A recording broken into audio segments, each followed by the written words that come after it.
start? Okay, we can kill that. Sorry, kids.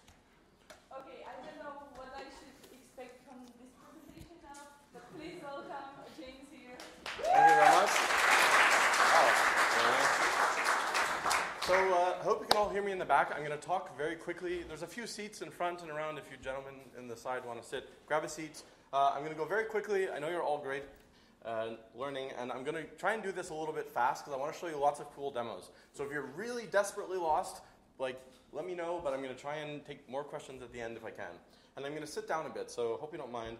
I showed you this video if you came early. Who am I? I'm a hacker. I work on config management things. I work at Red Hat. I write a technical blog called The Technical Blog of James. Who's seen my blog? Just raise your hand. That's pretty good. If you haven't seen the blog, just raise your hand anyway, so I seem really popular. Everyone just put your hands up. Thank you. I'm a physiologist, so I used to work on cardiology sorts of things, and I'm really into DevOps. Everyone's heard of some config management thing. Who's not? Raise your hand. Who's not heard of config management? Who's really shy? Just raise your hand so I know where you are. Anyone really shy? Okay, good. Some people. So let's get some background. Hurry up. Get in. Hurry up. You're missing everything. So I used to work on a lot of Puppet stuff. This is just Beaker screaming because everything's on fire. I did a lot of Puppet. I learned a lot of Puppet. I tried to really push Puppet, but ultimately there were a lot of design flaws in the existing tools at the time. And people were like, don't reinvent the wheel, but I didn't want this wheel. I wanted the nice, shiny wheel. So unfortunately, I had to actually build a new tool. I can show you that today. People always ask me, was there an existing tool that was good enough? So I didn't have to build it. What do you guys think? Was there something good enough? No. Well, this is the gentleman who will tell you that answer.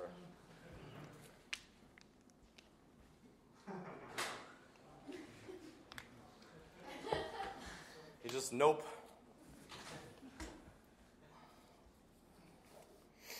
And it's all nope. So anyways, long story short, I sat down. I started this project called Mgmt. Who's, by round of applause, who's seen this before? Mgmt? Some people? Yes? Yes? Good. You're shy, but that's okay. So there's two main parts, the engine and the language. I gave a talk about the engine last year, so you can even see that recording and some other ones. But today I'm going to try and focus more on the language and really what that's for. Just to talk to you a little briefly about the engine, I'm going to show you one or two demos quickly. The engine actually runs the graph of resources in parallel, has events, and actually lets you build distributed systems, which is kind of the goal of things. If you're just doing things on a single system, it's just a fancy shell script, so it doesn't really matter what you're using. So these are the sort of resource graphs that we do. This is what current tools that you might be aware of, like Puppet and so on, they actually just go through and run one thing at a time. The blue boxes represent the work of a single resource, so create a file, start a service, create a virtual machine, and the black arrows are the dependencies. And most people do this topological sort, so that's that red arrow, just figuring out a safe way to go through and do everything one at a time while respecting the dependencies. Make sense? Yes? Don't be shy, I'm here for you. So we can run in parallel. I'm going to actually skip a demo of this. I want to go on and show you a new demo, or an older demo, but just to show you again. Is that big enough? Can everyone see? Yep. So I have a little Hello Brno example. I'll show you the example right here. So it's very simple. It just says hello Brno in this file /temp mgmt hello. Right? Very straightforward. I wrote this code myself. So I'm going to run the example on the left.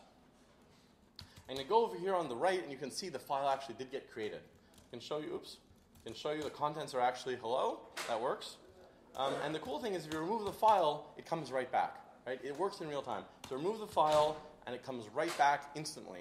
And it works so quickly, you can even remove the file and cat the file, and as fast as you do this, it will come and declare that state in real time, so it's always there, always present. And you can obviously go a little overboard using the watch command, which sort of just runs this in a loop. And as fast as you run it on the right, you can see the engine's actually spinning here, waking up, fixing the state, and shutting back down again. So very, very efficient. Is that cool? So I've showed this last year. The difference between last year and now is now we actually have a language to describe these graphs. All right? So let's go a little bit further. So all sorts of different examples exist, file services, so on. I think this is actually monitoring in a little bit of a way because we actually can declare the state and know when things change and be able to automatically fix those things without adding another monitoring layer on top to check everything. So that's a little bonus, but I'm not talking about that stuff today. I'm going to skip over some of this stuff. We actually work in this cool distributed topology. but where we cluster the things together. But I don't want to show you that today. I want to show you a little bit. I'm just going to skip to the language stuff. So we built this language, and this is the fundamental principle of our language. It's not my quote. It's this gentleman who is some sort of computer scientist that I never met. I think he might even be dead. So if you are building and modeling a big distributed architecture of servers, you want to describe this in a way that you can easily reason about and it's safe and also very powerful. And you don't want it so that if you make a small bug, like an off-by-one error, you don't want to blow away a whole data center, because that would be bad, right? Yes?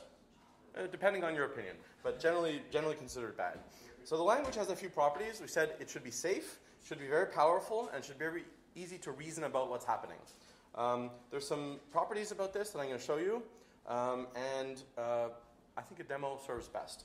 So let me just show you a demo over here. I'm going to show you this demo.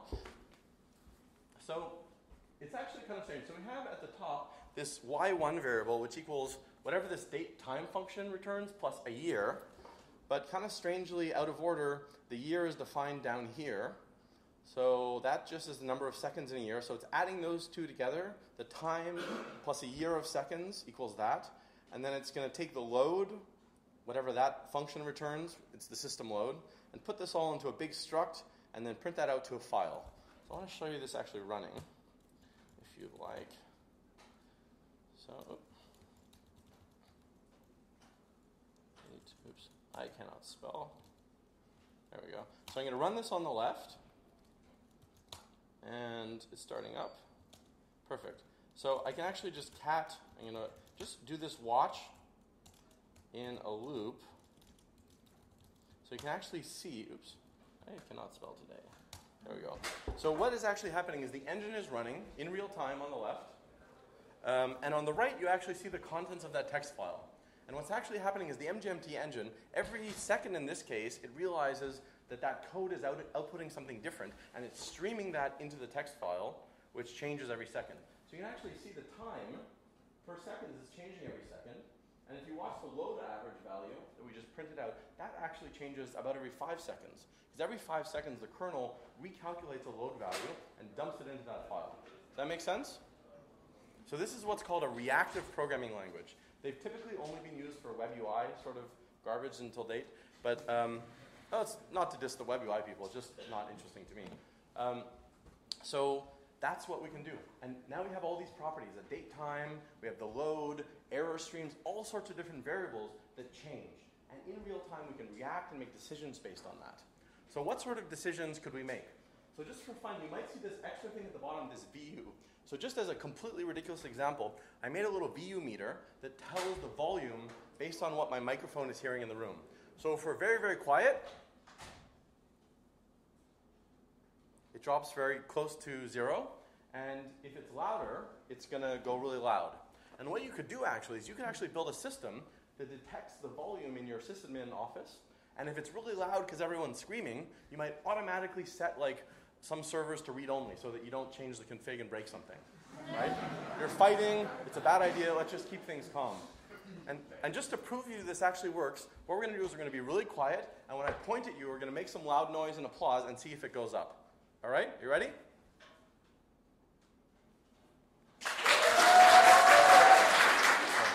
So it's real. And you can try all this code. All this code is online. This is just a silly reactive example about making noise, but every event stream, like real life, has a time component. Some values, like a constant, like the constant pi, produces one value and never changes. But other values change over time. Load, variables like error streams, and so on. All of these things change, and you want to take all of these properties and model them into building whatever sort of cool thing you want. Does that make sense? Yes? Yes. Cool. You want to see more demos, or are you fed up? Demos. Nothing? Demos? Oh, come on, a little louder. Some enthusiasm, please. They pay me by the hour, so you have to scream and be happy. So that's some example. Oops. Oh, sorry. I just fixed some slides. Oops. It's a weird LibreOffice bug that if you go too far, it doesn't let you go backwards. All right, so I'm going to show you another demo. This is what the code looks like. So I showed you this date time value, and as you know, this particular function happens to spin out a new value every second, right? Because that's the precision that it works on. And since we know that values have a time component, we can actually look at the previous value they had historically. So what we're doing here in the code, this is the MGMT language, we have this IX0 value, and that is actually being DT0. So that's the current value. DT1 with the curly brackets around it is actually the previous value. So a second ago, whatever time that was. 2 seconds ago, 3 seconds ago, and so on. So if we run this,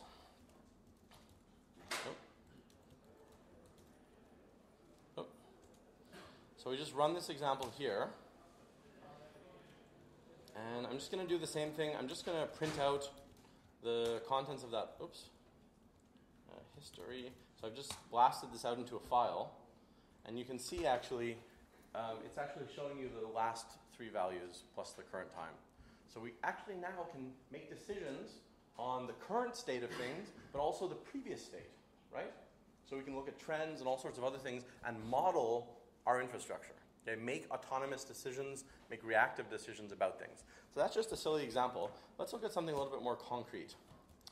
So I have here, what is this? Anyone? Call it out, scream it out. Blurry image. It's a blurry image, that's true. This is my parents who are using BlackBerry camera phones to take photos for me in their house. Can anyone tell what the blurry image is of? Thermostat? It is a thermostat. Thermostats have here's a clearer picture. Unfortunately, this is from the United States, so the units are all wrong. I don't even know what it means. In Canada, we have Celsius. Kelvin is also an acceptable unit, but it's not as convenient at home. But nevertheless, there's a clearer image, and these thermostats have an interesting property, besides keeping your house warm. What is that property? Anyone know? Don't be shy. Scream it out. It does keep the temperature, hopefully. And they have another property, actually, which is a little bit cool. And you might not have heard of it. It's called hysteresis. Has anyone heard of hysteresis? Yeah. And so I'm going to actually just describe in my words what hysteresis really means. So suppose it's minus 20 outside, and it's 20 degrees in the room, and that's the temperature we'd like to keep it at. So the outside is very, very cold, and so it makes everything cold, and it drops below 20, and then the thermostat clicks on and starts heating the room. But then it gets to 20, and then it gets too hot, so it clicks off, and it goes back down, and the room gets colder, and it goes back and forth. Now, if we had really efficient, perfectly efficient cooling outside, and perfectly efficient heating inside, what would actually happen is it would go click, click, click, click, click, click, back and forth sort of infinitely fast. And this would be annoying because of the constant clicking, but it also would probably break your thermostat and so on. So we're lucky that this does not happen, and that happens because of hysteresis. There's a few other reasons, but basically hysteresis.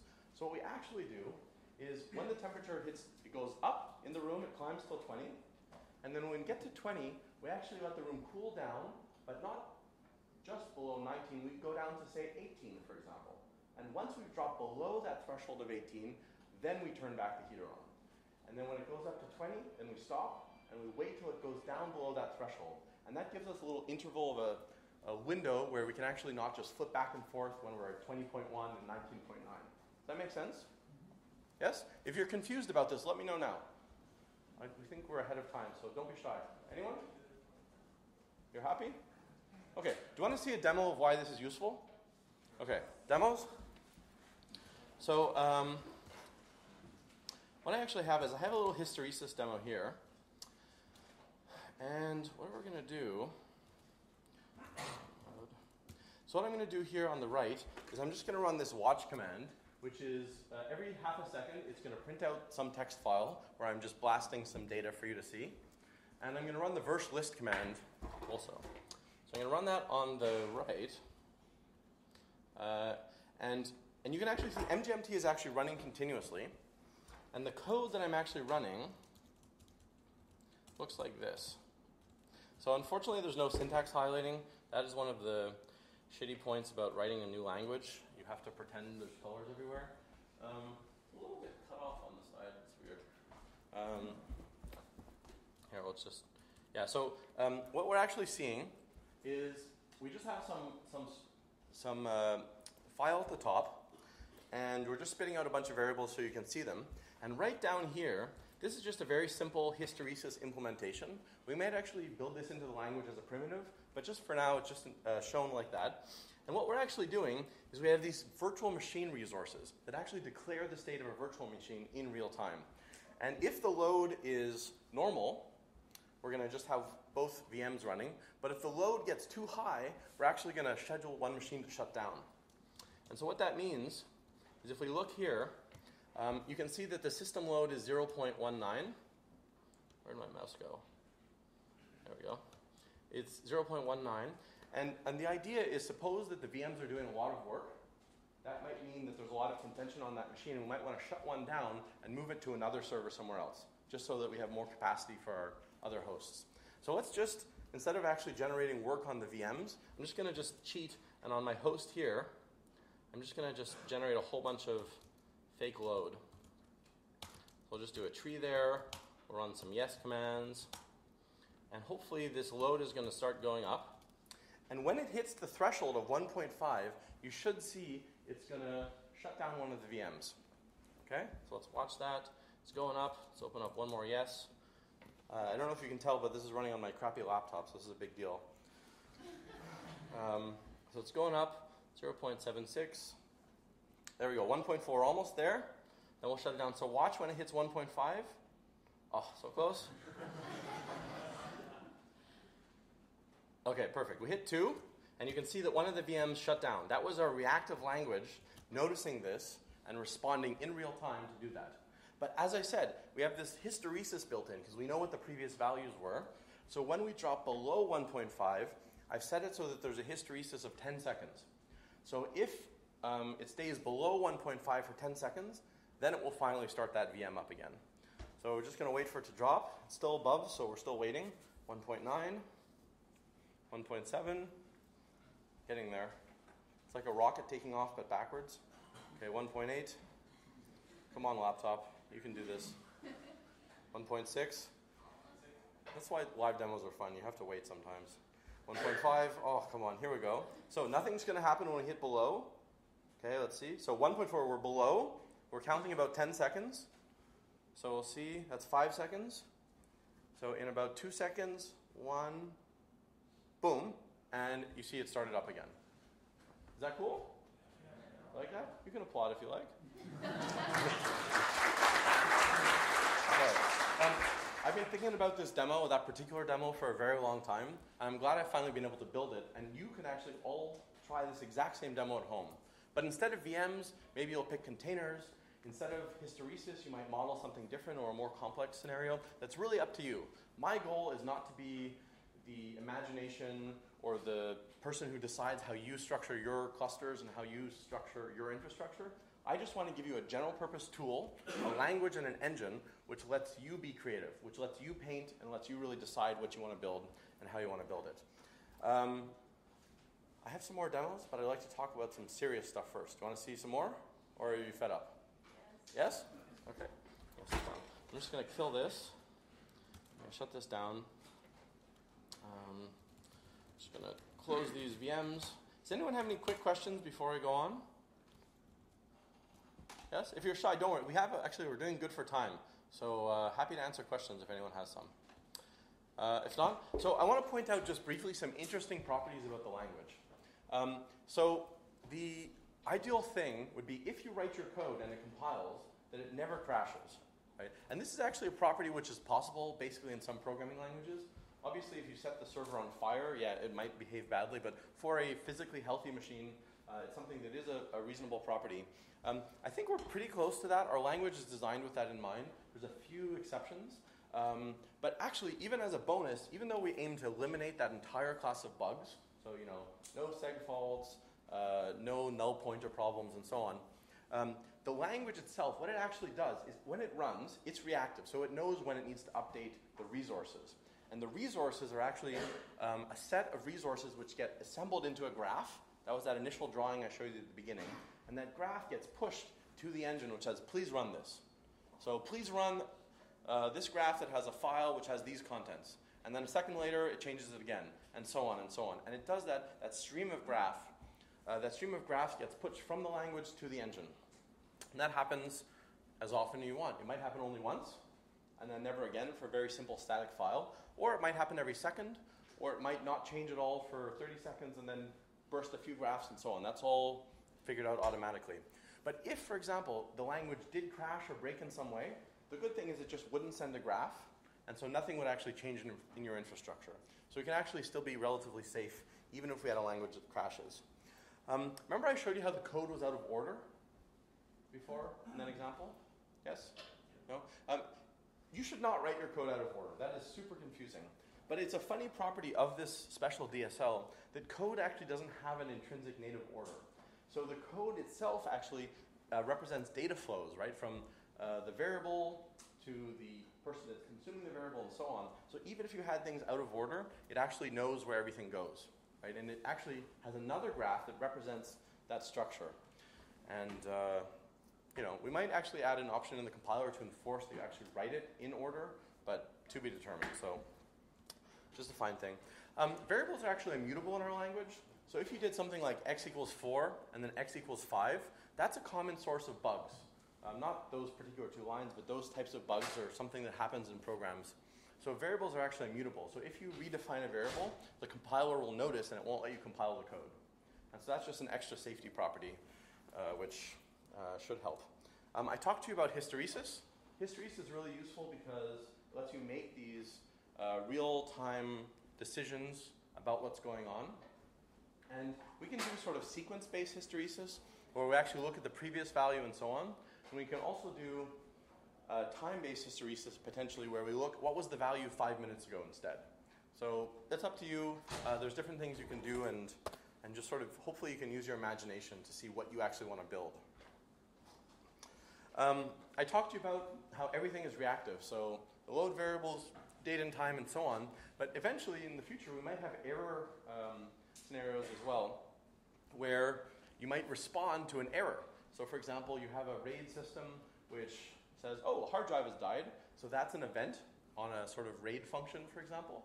And in response to that error scenario, you either create a new server that has a new hard drive in it, or you just page your robot and the robot will come and replace the hard drive for you, or you all have hard drive robots, right? Yeah, or whatever, that sort of thing. You can really start building these things. So if it's a server failure, maybe you just destroy that server and something else. All these things can all just be represented as streams. Any questions? No, you're a quiet audience. So some future work. This is not finished. The project, the language actually just came out basically in a feature branch, I guess about a week ago. There's a few things that didn't compile with the test suite, just some other things I have to fix, but you can actually play with it now. It's in feat/lang. And this is really about you. So how can you help? You can actually use this. You can test this, patch it, share it with your friends. If you write docs and you want to write a little blog post about like, hey, this was my experience, and here's this little thing that I built that's reactive. Oh, I totally forgot to show you a demo. Star it, blog it, and so on. Tweet about it, discuss it, hack it, and just do all these sorts of things. I want to show you a distributed systems demo, which I totally forgot to show you earlier. Do you want to see it? Yeah? Okay, that's good. So, let me show you.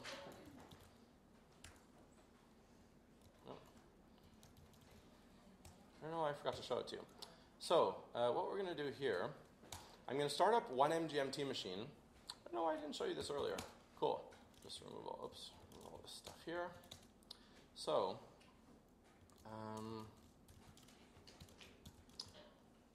cat.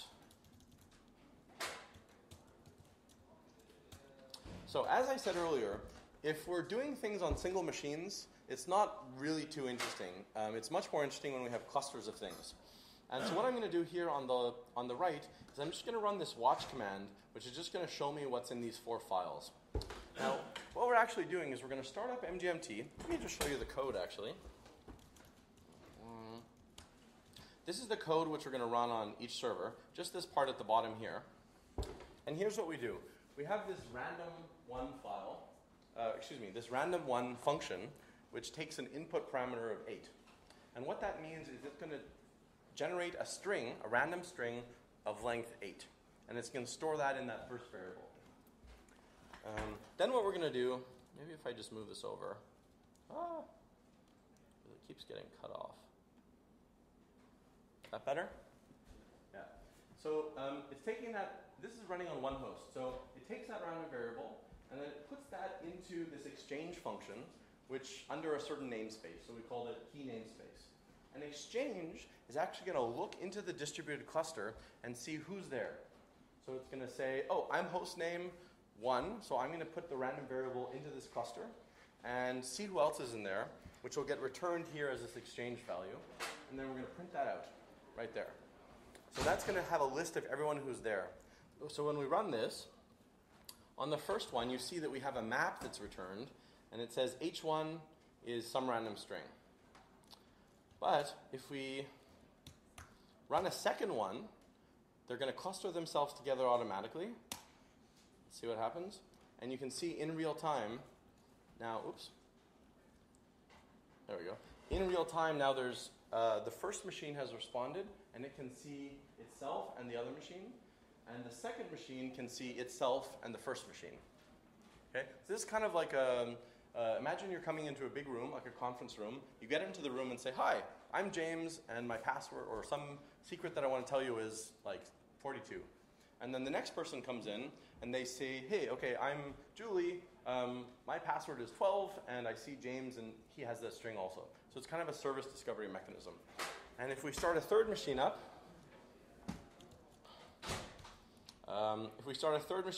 watch what happens. What's going to happen when I run this? Yeah, they're going to see each other, so watch. So now all of them react and see the other values. What I'm actually doing, just to remind you, each one is generating its own file. This is all on the same machine, but pretend this is across different machines. And actually, we're just watching what those file contents are. So another sort of pattern like this is, suppose you had a load balancer, and the load balancer has a whole bunch of web servers that exist. As the web servers have their configuration and they turn on, they're going to automatically turn on and give their host names and potentially their IP addresses into this distributed database that's built into Mgmt. And then the load balancer will see those things and react and say, okay, you're a web balancer, you're a web server, I'm going to add you to my load balancer, and so on. And when they shut down, it can go away and so on. Does that make sense? Any questions about this pattern? Yeah, that was here.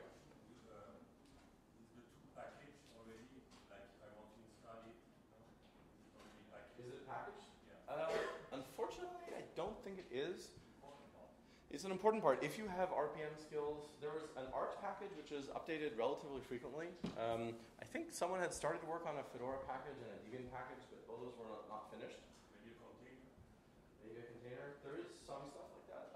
If you can help with packaging, we'd love to have you package it. I mean, we're a free software project, and that's how it works. People that want the things do the things, and we get it done.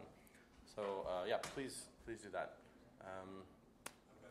You have another question? All right, go ahead.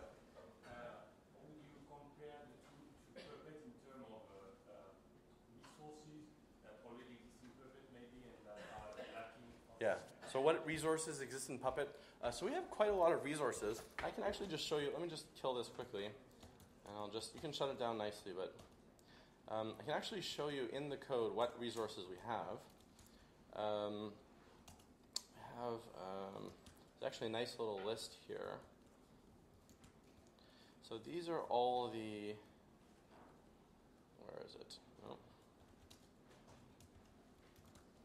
The list of resources that exist currently are all of these. So we have an Augias resource. We have an EC2 resource. So you can actually, in the same way that Terraform manages cloud services, we can do this too. We have it for EC2 only at the moment. And the cool thing is if someone's in your EC2 control panel and deletes a server, it will notice and reactively sort of bring that server right back. Exact file, group, and user, basically. There's a few I'm skipping over because they're more complicated for today. Nspawn, so we have an nspawn container resource if you want to actually declare a cluster of containers. Package, so you actually can install packages and so on. Services I told you about, timers and virtual machines and so on. So these are what exist. They don't necessarily have all of the properties that all of the SE Linux attributes that Puppet supports. But if you're missing something, please send a patch. We'd love to have your patch. Yes? So, yeah, how easy it is to add new resource? How is what? How easy it is to contribute to the resource? How easy is it to contribute to a resource? It's actually fairly straightforward.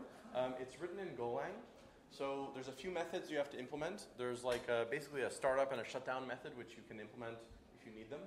And there's a check apply method, which is actually do the thing. So take me from this state to that state. And then in addition, there's this watch method, which actually lets you run a little main loop that waits for events and wakes up and tells the engine when something has changed. So that's all built in. Ask me or join me. There's docs on this too. If you really want to write a resource, happy to mentor new users and so on.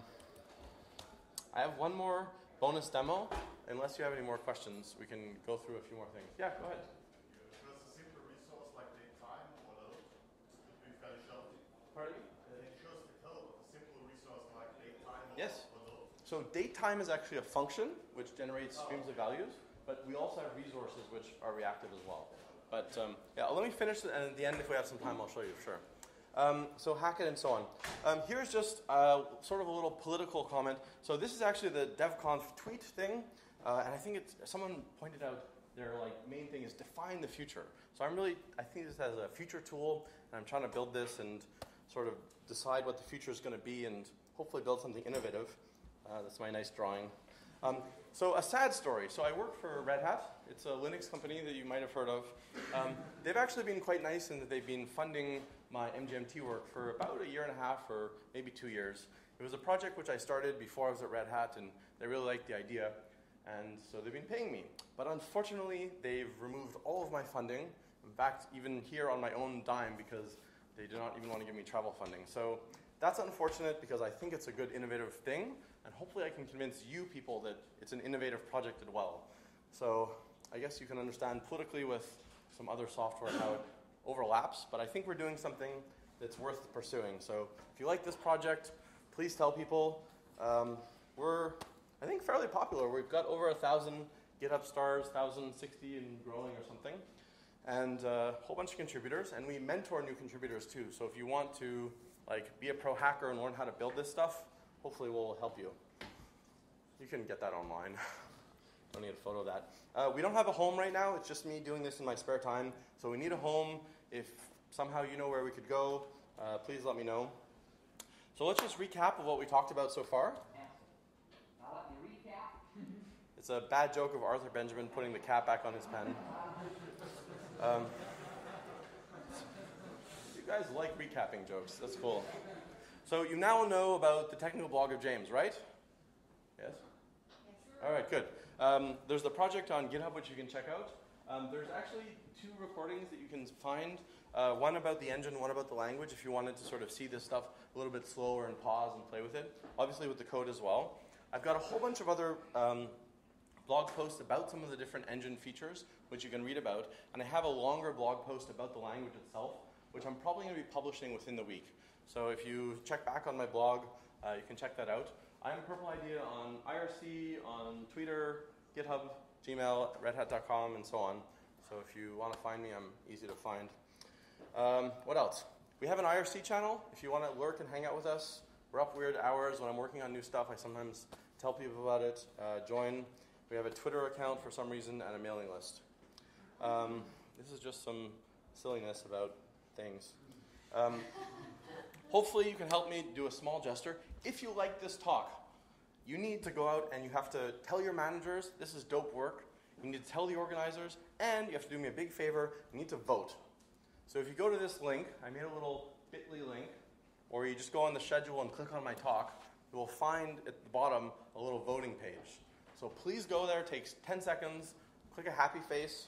It looks, like this. Click the happy face if you like it. If you don't, you're not forced to.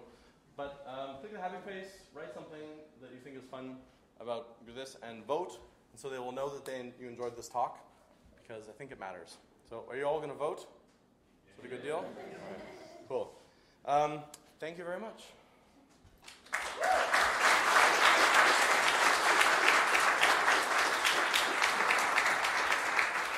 So before you run out of the room, and you do have a second, I have one bonus demo, which I'm going to show if you're interested.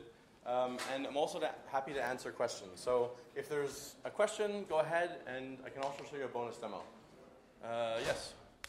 So you're storing some historical values of things. Yep.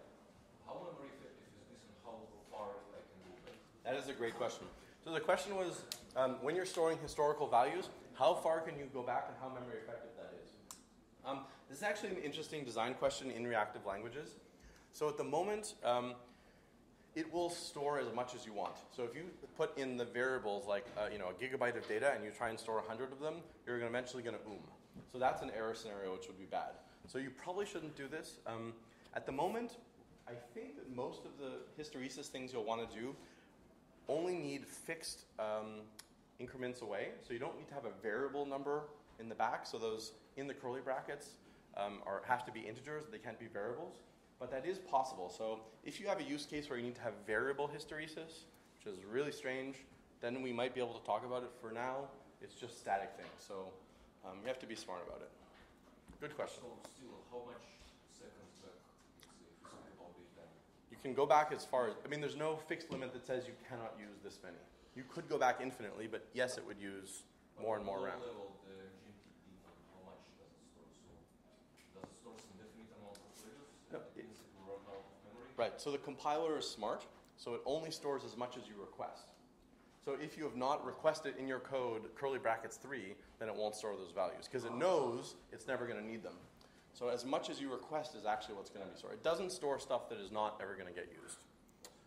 Great question, though. Gentleman over here. I guess that Mgmt requires some agent on the client node, and if I want to listen, let's say listen on hundreds of services, file systems, I don't know, many different things. What about the CPU and memory utilization on the clients? So it does have an agent. That's obviously how it can wake up and respond and fix things in real time.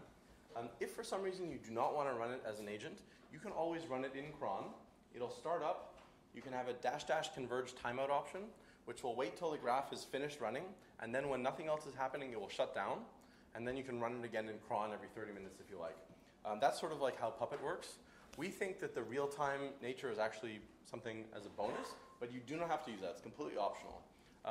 About the RAM and memory usage, this is like way, way, way faster than Puppet and other tools, which I'm sure you can figure out and think about. So what it's doing is when it's sleeping, it obviously is using some memory, but it's not actually polling or anything. So it's clever. It's actually asking the kernel, please wake me if something happens, and then it rechecks. So Yeah. Is it let's say effect of using Go language, not like scripting language like Ruby or Python, let's say in Puppet or Ansible or something? Is it an effect of more efficient language than Go? So I think your question is about, is it faster and better because it's written in Golang? So there's two reasons why it's faster and better. One of which is because it's written in Golang, and this is a much faster language. It's not as faster as something like Rust or C, but it's still much, much faster than Ruby. So just the code itself is, I think, faster and better designed. The second part that makes it much, much faster than Puppet and other tools is that algorithmically speaking, it's much faster. So Puppet has to actually recheck the whole graph every 30 minutes, which wastes resources. But with MGMT, we're clever about it, because since we start all those watches, once we've checked the whole thing, we never recheck unless you reboot your server. So that check is already done, and then we only need to recheck the small parts that change. So over time, you'll actually save lots of CPU cycles and so on. Good question. There was a question in the back? Yeah? What are the dependencies of the control blocks? What are the ladder, please? The dependencies. The dependencies? Yeah. You need a Golang compiler? Control some RL6 blocks. So the dependencies are actually not too bad. There's all the stuff that's in Golang, which gets compiled into a big binary, so you don't need anything special on the machine. For service resources, we currently only support systemd. So if you want to be able to do managing of services, you need to have systemd on your machine, obviously, or you need to write a different resource to manage whatever old system thingy you're using. I like systemd. I think it's great because it enables these sorts of event-based use cases, but obviously you use what you want. For virtual machines, we need libvirt. Someone could obviously write a virt resource for a different backend if you want, but currently anything that libvirt supports seems to work, and so on. So good question. You want to see one quick demo? Yeah. Yeah? I'll show one quick demo, and if there's more questions. So this is actually over the internet. So what I'm doing, is that big enough? Can you see it? So this is, both these windows are on some remote machine. It's a crappy laptop in Canada. And MGMT is actually running. And what I've done is I've asked MGMT to create a single virtual machine with a CPU count of 1. And if you look right here on the left, this is inside Virtual Console on the machine. So this is that machine. And I'm just running this watch command, lscpu, and I'm grepping for the CPU string. So you can just see this in real time. Oop. There. Now remember how I told you that variables can be reactive, right? The date, time changes, and so on. For this particular example, instead of a value that changes automatically, I have a little thing that takes the value when I push a button and it pushes a new value in. And that's just a crappy little bash script, oops, right here. So every time I push my button on my keyboard, that function value is actually going to change. And that value, it's just an integer. So watch what happens when I push the plus button here. You can see that it says it went up on the right, and you can see that the CPU count is actually 2. Right? So if I push up again, it goes up. If I press down, it goes down. And so by giving, in this case, it could be automatic, but I just wanted to have a button so you can actually see when I push it. And every time I push that button, it sends a new value into that graph. MGMT says, oh shit, I asked for 1 CPU previously, but now there's 2 CPUs requested. And it actually works out the vert hot plug and hot unplug commands, and actually hot plugs or hot unplugs a CPU on that running VM, which you can see in real time. Is that cool? And it goes up and down, like takes under a second. So this is just a silly example. Pardon me? It doesn't. I mean, I have it so that if it goes below, it would be an error. So my script doesn't do that because it would just say, hey, what are you doing? That doesn't make sense. And libvirt would just error and nothing bad would happen. But yeah, so this is just yet another reactive property which we can build into the resources and give you flexibility. So imagine you have some a lot of demand coming into your cluster. You quickly add a whole bunch of CPUs to your client machines, and when there's not as demand, you move those CPUs to somewhere else. You like that? Like you'd mine Bitcoin, and then, a client logged into the machine. There's a web server that's got traffic. Okay, take off the CPUs and move them over here, and do this all flexibly, and so on. So just a silly little demo, and I'm hoping you like this idea and help build more resources and functions so we can glue more and more things together. Is that cool? Okay, so that is that. I could show you more demos, but I think, I have one more bonus demo. You want one more bonus demo? Unless you're completely fed up and you can leave. It's up to you. If you want to hear the bonus demo, I want to hear about it. Do you want to see the bonus demo? Yes. Okay. Show you one more. I totally forgot. This is something I just coded the other day. Okay, what? Okay. I like giving demos. Okay, so I have this code here. I'm just going to run it. This is just craziness, but... Okay, so what I'm doing, I have these blocks. And what we do is we push a value into this distributed database that comes with MGMT. And then we look at what the values are. And we can do this across machines, but I'm going to show you one machine. If you want to see the more, you'll have to come to Config Management Camp. And what it does is, if we're in state 1, so if the value was a state 1, we go to state 2. If we're in state 2, we go to state 3. If we're in state 3, we go to state 1. So it's kind of a state machine. And we also, when we're in that state, we actually print out in the file what that state is. This is a little bit crazy. But so now, so it's running here. And if I watch, you can actually see, it's kind of silly. I have it wait 1 second every time it switches. It's going from 1 to 2 to 3 to 1 to 2 to 3. Now you're like, this is kind of abstract, and what am I doing? The point is, now you can actually have states in your whole cluster. So for example, when you're starting your cluster, you could make some global state that says, provisioning. And then once everyone has checked in and everyone is provisioned, you now go to state, like live or something, and that turns on your database servers. Or maybe when it hits the date time equals Friday, you get to state weekend, and then automatically some services shut down, like the HR services like turn off or something, or whatever, So kind of a silly example, but just something I've been playing with because I'm hacking on this in my free time, and this is where I'm at today. So this in distributed systems is coming next, and all this stuff is really safe. So just use your imagination, take these primitives and build more complicated things. Anybody questions? Dimitri? Can you drill down a little bit into the language? Just in Yeah. general, elements of the language, constructs, variables, Yeah, sure. functions. So, Dimitri wants to know a bit about the language. Actually, let's just kill this for a second. I think I can even... Oops.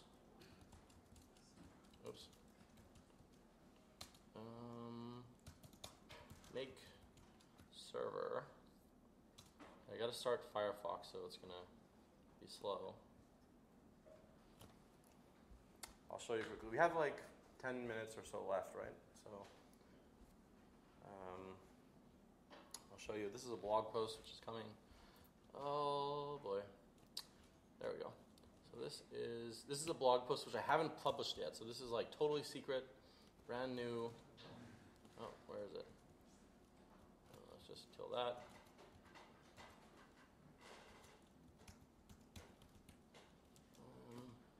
Killed this. Where's all my windows? There you are. Aren't you working? Okay. Why is Hugo not working? Very secret. Yeah, maybe it's Thursday. It was working for a second. Oh, maybe the new version of Hugo is not good. Okay, hang on. Temp.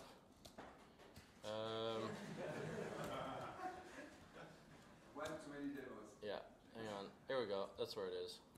Here we go. Let's just extract this to here. This is like a... Alright. Firefox. You asked, Dimitri. I deliver for you. Alright, so you don't get the nice styling. It's just fooling around. Just to tell you, so the things that exist in the language are statements. So binding, so a variable equals this expression. There's an if statement, so do the following. Resources and edges that you can describe, so the resources and the dependencies between them. And then everything else is an expression, so you have a variable lookup, a function call, an if expression, so that's an expression with two branches that returns a value and is used. And any value, so there's booleans, strings, ints, floats, lists, maps, structs, and functions. That's all the stuff in the language. And you can see this all online as well. What else is interesting in the language? Here's just a graph of some integer values over time, as we discussed. And what's kind of interesting, if I can just make this a bit bigger, this is actually, when the compiler runs, it actually produces these internal graphs that model the flow of the data in the language. So if you look here, this is some string which gets put into the variable, which gets called by this function, which is the condition for an if expression. And this is something you want to actually look at slowly and read through and do the example. It's kind of like compiler internals. So I don't really want to force you to read this now, but it all exists. It's all documented, and this blog post should be out in about a week. So yeah, is that a good answer for you? Yeah. You don't have to use this for configuration. Is Wim or Tim? I forget how to pronounce his name. Still here. There's all sorts of other use cases you could use this for. You got a question? Yeah, if it's possible to generate this kind of graphs. Is it possible to Generate, generate them yeah. from your code? This happened. This is actually how those graphs are made by the compiler. And then the visual. Yeah. Actually, that particular graph, we don't have a flag to generate it, but it's a simple way. They're actually built into a print function. So if you want to actually generate the graph of your particular program, that's an easy patch. So you can write that patch. We have that for the resource graph, not the language graph yet, but it's valid. Yeah. Yes, gentleman over here. When it comes to operating system compatibility, Yeah. with the power of FreeBSD, for example. FreeBSD, what is that? I think that's like an old deprecated operating system. I'm not sure. Just kidding. So I only target Linux because, as you can imagine, I have like almost no resources at all. So I'm only writing the patches for the things that I want. Having said that, I will not block patches that add compatibility for different resources on systemd and so on, or FreeBSD and so on. So if there's some resource or function that doesn't work on your operating system, I will accept the patches. So you have no idea what the status of compatibility with BSD is? I've never run this on BSD because I don't use BSD. I just, you have to pick something to do first. So we make sure this works on Fedora and Debian out of the box, and anything else, if it probably works, but maybe it doesn't. I don't know. Yeah, gentleman over here. Why Red Hat doesn't like MGMT? Why does Red Hat not like MGMT? That, sir, is a very interesting political question. You should, ask Red Hat. I think that the fact that they bought Ansible scared them a little bit because they want to make all their money back from Ansible, and I've built something new. I knew about Ansible when I started this project, and it is great for a lot of use cases. Like, I think Ansible does a lot of things really well, has a big community, has lots of modules, but it does not describe distributed systems in a way that I am trying to model. These reactive things, these events, these responding to changes and so on. So you still need some engine that has a daemon, an agent, to do those things. So I tried to discuss with the Ansible people to actually do those parts for them, but it's just so political, and I don't know shit about politics. I'm just hacker. So if you want to play the political game, tell people. Until then, I'm out of money. So yeah, I have time for one maybe or two more questions. Yeah. Yeah, how does it scale? So when you have servers. Yep. How does it scale? So in the engine talk, I'll talk more about the clustering and the database and how it scales. It should probably easily scale to 1,000 machines, no problem, because it's based on etcd, which can hit that. You're in disbelief? Oh, he went like, I wasn't sure if he was like, I don't believe you, or that's awesome, or whatever. But so I don't have what? It's small. What? Just like the number is small. It's more. Small. It's small. Oh, yeah. The number is very small. So I have not tested very large-scale things. What I was trying to say is etcd itself has been well shown to hit 1,000 machines in a single cluster, no problem. There's two possibilities if you want to go past that. Number one, we actually use etcd only very minimally. We don't have a lot of stuff we push through there. So in fact, you can probably hit far, far larger clusters. I just don't know how big that number is. And if you really, really wanted to scale to 100,000 plus sort of clusters, we actually have a design on how you can replace the CP etcd algorithm with an AP gossip-based algorithm to hit 100,000 million hosts plus. But that sort of scale was not in my design goals, at least for the first few years. So that's totally out of scope. But if you do really want to hit 1 million hosts, hit Facebook, talk to me and I'll help you write those patches. So design-wise, it should work just fine. Great question. And thanks for laughing at my 1,000 hosts. Buddy, I don't have like a 3 million host cluster to burn in onion prefixes that start with Facebook. Go ahead. One more question, then we done. Someone who hasn't asked a question? Anyone? There was a question over here. Go ahead. etcd is a hard dependency for MGMT. etcd is currently a hard dependency for MGMT. However, the world API, which is what we call it, which is sort of interfaces on top of etcd, that is the thing which is technically pluggable. We only have one implementation, but you could absolutely replace that with either a console implementation or, as I was talking, a gossip-based protocol implementation if you really wanted to run it differently. So, just to add on to the question, that doesn't actually base on how much data or config you actually put on etcd. For the small stuff, it could scale easily to... Actually, it's great. So ask me after we're out of time, but just to quickly end, if you have chance, please do the feedback, tell people about MGMT, and thank you very much. Oh! I actually brought some stickers, so if you'd like a sticker, come get a sticker. How did I actually, basically, if I take my config from the GitHub or something, and try to put it in etcd, the system will just pick it up and... So how the configs work and stuff is not actually described in this talk. I'm giving another talk about that at Config Management Camp. So if you'd like to know how you actually push deploys and so on, that is a whole interesting talk, but I'm not giving it today. Would you like a sticker? There you go, sir. Sticker? There you go. You have to promise to use the stickers because they're hell of expensive and they're self-funded. So, there you go. There you go. Like a sticker as well. Put these on the laptops.